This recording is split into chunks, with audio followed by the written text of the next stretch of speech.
Let me share an insight that will shift your perspective on every interaction. Recently, I witnessed a connection break in under 10 seconds. A man approached, offered a warm greeting, and suggested a drink. The woman stayed, she was polite, even pleasant. But internally, a switch had already flipped. The opportunity was gone. This wasn't a conscious choice she made. It was an automatic, subconscious evaluation, a system running in the background of her mind, assessing value and intent faster than conscious thought. This has little to do with being kind or handsome. It's about the underlying drivers of human behavior, the unseen currents that guide our decisions. An influential thinker once suggested that our psyche is layered. There's the face we show the world, the one we keep private, and a deeper, hidden layer we may not even recognize. It's in this third, hidden layer where the real seeds of attraction are planted. This process isn't logical, it's driven by primal, instinctual programming. Many believe that showing consistent interest and empathy is the key. But what you believe matters and what actually triggers attraction are often two different things. You might be playing a simple game, while her subconscious is operating on a much more complex level. Another philosopher wrote extensively about a fundamental human drive, the pursuit of personal agency and self-mastery. Not power over others, but command over one's own life.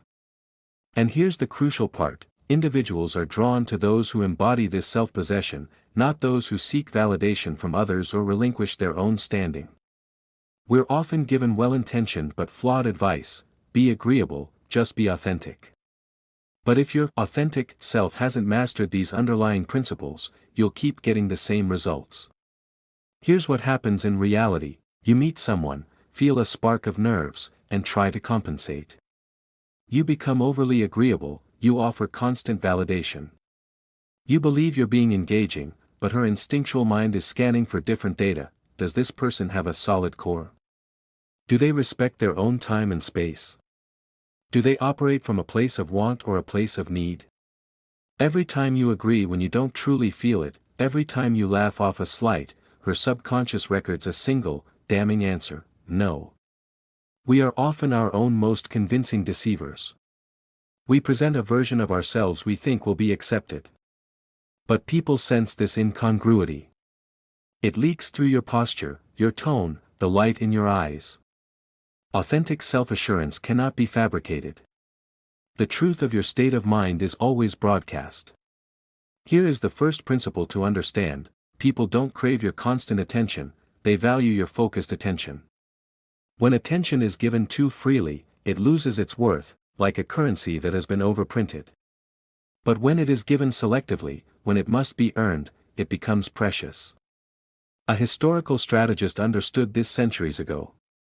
He wrote that while being liked is pleasant, being held in high regard is far more impactful. Why? Because affection without respect is fleeting, while respect can fuel deep and lasting attraction. People don't fundamentally connect with those they simply like, they connect with those they genuinely admire. They are drawn to individuals with clear standards, who are capable of saying no. Think about it: when someone is always available, always quick to reply, always accommodating, how do you perceive them? They become part of the scenery. But when someone is discerning with their time, when they have their own compelling life, you begin to value their presence more. This creates a powerful paradox: the more you demonstrate your need for someone, the less they feel a need for you. The more self-sufficient you appear, the more they are drawn to your orbit. This isn't about being manipulative, it's about understanding a basic psychological wiring. We are naturally drawn to what seems just out of reach and take for granted what is always available. This is a survival instinct, favoring partners who are already whole, not those looking for completion. Most people make a critical error early on: they reveal their entire hand.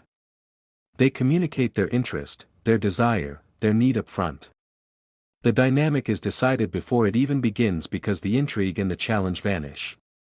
And without a sense of challenge, genuine attraction struggles to grow.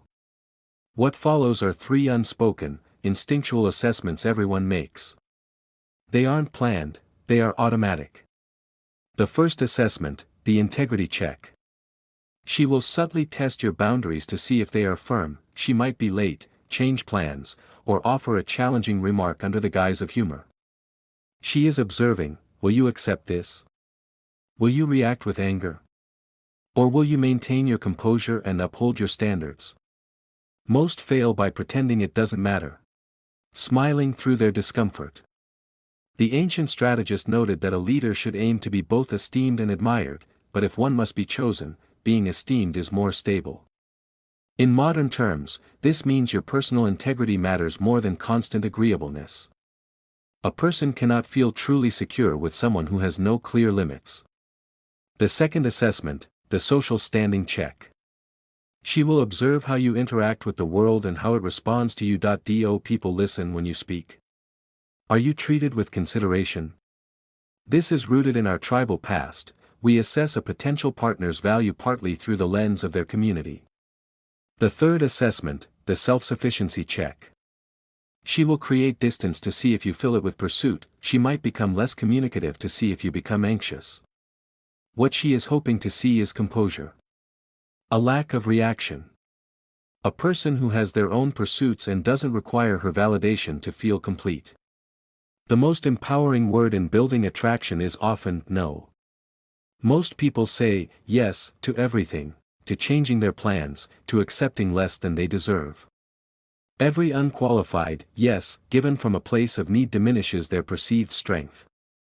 A thinker once noted that self-pity is a tool of those who feel powerless. When you tolerate poor treatment because you fear loss or believe you have no other options, you position yourself as lacking strength. An attraction fades in the presence of this kind of weakness, not physical, but a weakness of spirit. Consider this scenario: you receive a late-night text seeking attention. The common response is immediate engagement, signaling you have nothing more important awaiting you. The more empowered approach is not to respond immediately, not as a game, but because you are genuinely engaged with your own life. When you do respond, you do so without explanation or apology. This communicates self-value and creates intrigue. A powerful psychological technique is energy matching. This isn't about mimicking gestures, it's about mirroring investment. If she invests low effort, you match that level. If she brings high energy, you reciprocate. People subconsciously track investment. When you consistently invest more than the other person, you lower your own perceived value. The unconscious mind, focused on survival and status, is drawn to those who seem to be the higher value option. The strategist would call this a tactical pause. You don't chase harder when someone pulls away, you match their energy. This often leads them to wonder, to invest more, because you signal that you are not like others, you operate from a place of abundance. Every social interaction is a subtle negotiation of frame. Who sets the emotional tone? Most people immediately adopt the other person's frame. They follow, they apologize, they hand over their emotional autonomy in the first few minutes. A philosopher distinguished between those who create their own values and those who adopt the values of others. In building attraction, you must hold your own frame. You decide your standards. You lead the emotional direction. When you live within someone else's frame, you become a secondary character in their story. And people are not drawn to secondary characters. To hold your frame, if she complains about a minor issue, instead of rushing to fix it or validate the complaint, you might remain calm and lightly reframe it. Wow, a slight delay, a true test of endurance. This isn't dismissive, it's a refusal to be swept into a negative emotional state. You maintain your own calm perspective. She then must choose to either leave your frame or, more likely, be drawn into yours. That is where true connection builds. Let's talk about a fundamental law: scarcity creates value. This is true in economics and in human psychology. When something is always available, the mind ceases to prioritize it. When something is rare, the mind focuses on it. The strategist understood that people value what requires some effort to obtain. To be valued, you must be somewhat rare. Not aloof, but discerning. Your time, your attention, your presence should feel like a reward, not a given. Most people make themselves like oxygen, essential but invisible. Think of a precious metal. Its value is derived from its rarity. You must become that precious metal. It doesn't chase, it simply exists, and people are drawn to acquire it. The common mistake is to hear this and think it means playing games. That is still being reactive. True scarcity comes from a life so rich and full that any single person is only a part of it. When all your energy is focused on one person, you project neediness. And neediness is the antithesis of attraction. Many believe that others primarily seek comfort and safety.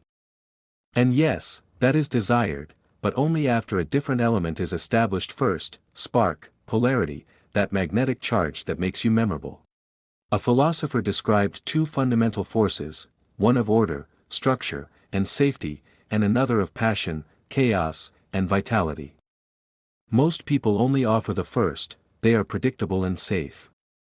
But we are drawn to those who possess both, who are grounded yet vibrant, stable yet interesting. This duality creates powerful appeal. In practice, a conversation can be pleasant but lifeless because you fear creating any friction. You fill every silence, you offer constant reassurance, and she feels nothing. The skillful move is to introduce a slight edge deliberately. If she states an opinion, you offer a different, honest perspective. Instead of a standard compliment, you might offer a playful challenge. You seem like someone who usually gets their way. Suddenly, the dynamic is alive. Suddenly, you are not like everyone else. You have a spark, and spark is compelling.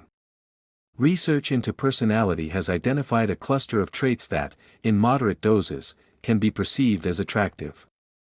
This includes a strong sense of self-importance, strategic thinking, and emotional resilience.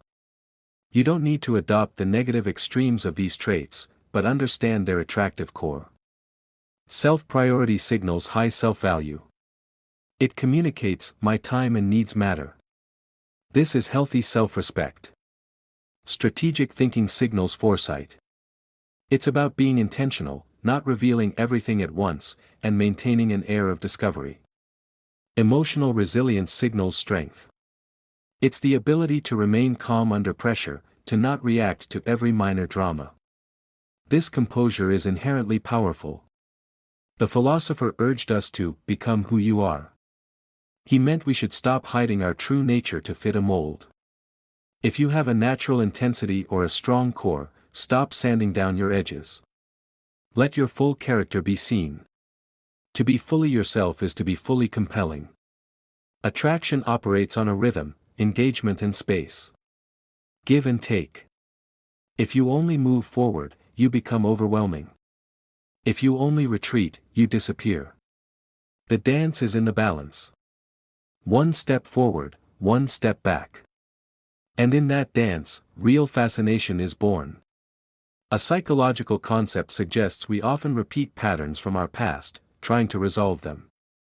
Someone with a history of elusive partners may find themselves drawn to people who are somewhat unavailable. Not because they want pain, but because their subconscious is trying to master an old dynamic. You don't need to be distant. But you do need to understand that constant, smothering availability creates no space for longing. When you offer attention and then return to your own world, the other person's mind activates. It starts asking questions. What is he doing? Is he still interested? And in that space, desire grows. Here is the practical application: you have a fantastic interaction. The connection is strong, the energy is high. Then, you end it first. You don't linger until the spark fades. You leave on a high note. She is left with a sense of wanting more. Her mind will revisit the interaction. This is the power of creating a positive gap. This is strategic disengagement. After building a connection, you focus back on your own life for a period, long enough for your absence to be noted, long enough for her to wonder. Most do the opposite. After a good interaction, they double their efforts, texting more and trying to secure the next meeting immediately. This often extinguishes the very spark they're trying to fan. The strategist wrote about the power of absence. He noted that too much familiarity can lead to being taken for granted. But when you withdraw strategically, you create a vacuum. And nature abhors a vacuum. She will fill it with thoughts of you, with curiosity about you. Here's how you apply it: you have a great date. The expectation might be an immediate follow-up text. You wait. You are genuinely occupied with your mission, your goals, your life. When you do reach out, you don't mention the delay. You simply re-engage. Hey, I'm free Thursday for that coffee we talked about. This communicates that you are a person of action and purpose, not just reaction. And that is a truly powerful place to operate from.